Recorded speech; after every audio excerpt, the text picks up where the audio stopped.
പറപ്പൂക്കര ഗ്രാമപഞ്ചായത്തിലെ കുടുംബാരോഗ്യ കേന്ദ്രത്തിന്റെ നേതൃത്വത്തിൽ മഴക്കാലത്തെ മാലിന്യമുക്തമാക്കാനും രോഗമുക്തമാക്കാനുമുള്ള സന്ദേശവുമായി ശുചിത്വ സന്ദേശ കലാജാഥ ആരംഭിച്ചു. ശുചിത്വപൂരം 2025 ഭാഗമായുള്ള ഈ കലാജാഥ മുളങ്ങ് സെന്ററിൽ കെ രാമചന്ദ്രൻ MLA ഉദ്ഘാടനം ചെയ്തു.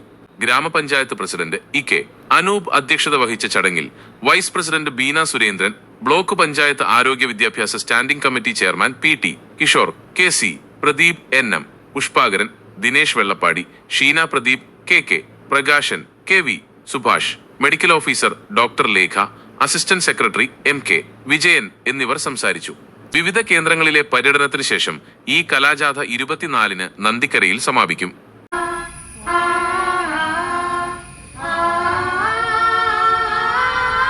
ഞാനൊരു കാര്യം ചൊല്ലാം കേട്ടോ,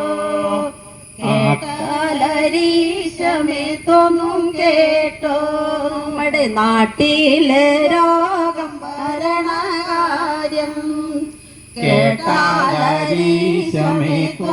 കേട്ടോ, നമ്മളെ നാട്ടിൽ നമുക്ക് മത്തായി ചേട്ടനെ കൂടിയിടേ, ആത്തോലെ ഇത്തോലെ കുഞ്ഞാത്തോലെ എന്നോരു